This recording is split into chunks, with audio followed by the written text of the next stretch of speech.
Assalamualaikum warahmatullahi wabarakatuh. Perkenalkan, nama saya Nita Faturiah, NIM 1820-2126. Di sini saya sebagai penyimpul materi kelompok tema 10 yang akan menyimpulkan materi tentang obligasi syariah.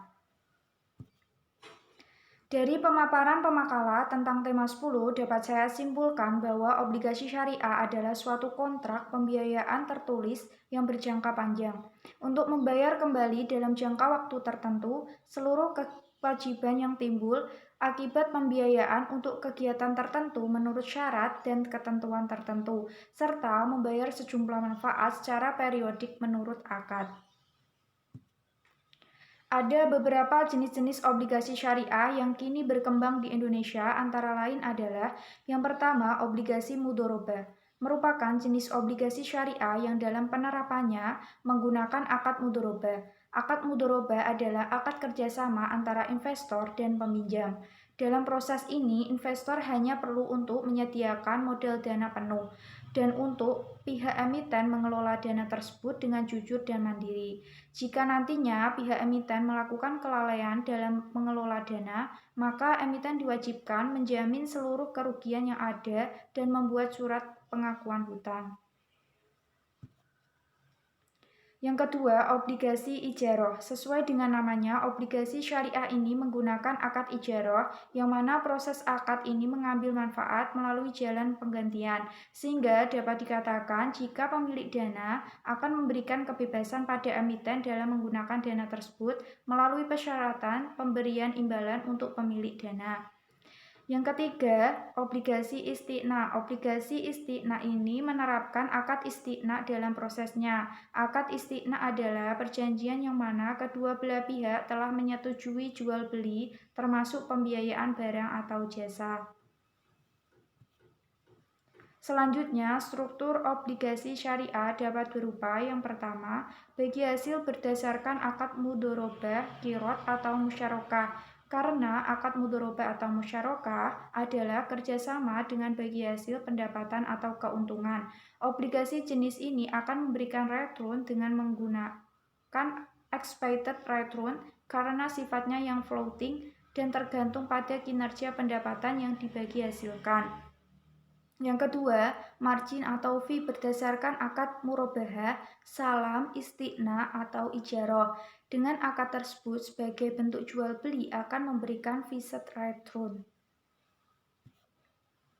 Secara umum, prinsip dan karakteristik obligasi syariah adalah sebagai berikut.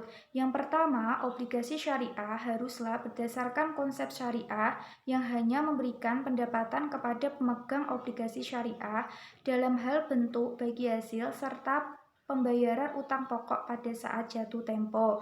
Yang kedua, jenis industri yang dikelola oleh emiten serta hasil pendapatan perusahaan penerbit obligasi harus terhindar dari unsur non-halal.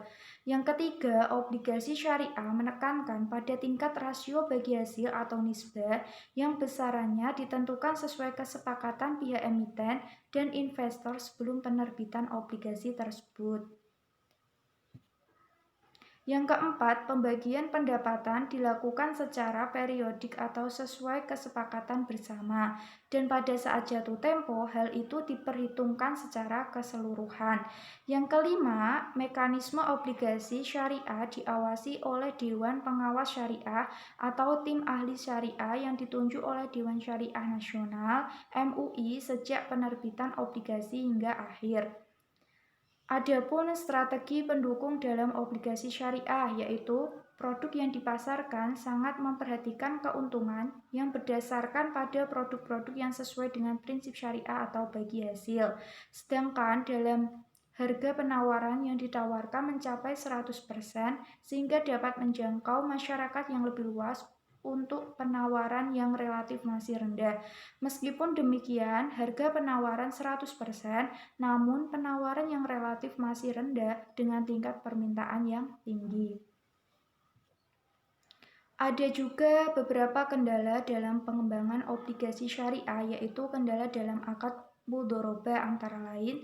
Yang pertama, revenue dan profit sharing. Masalah obligasi muncul bersama obligasi mudhorobah, yaitu masalah distribusi pendapatan apakah sudah sesuai dengan profit sharing atau revenue sharing.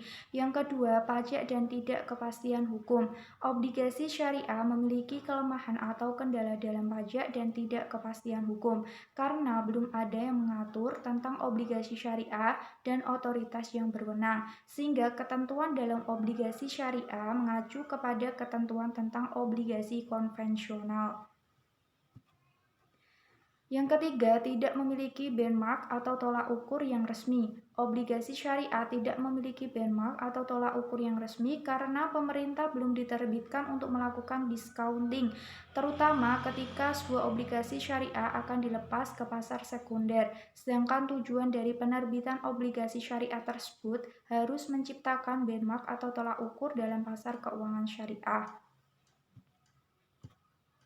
Sekian penyimpulan materi dari saya. Terima kasih. Wassalamualaikum warahmatullahi wabarakatuh.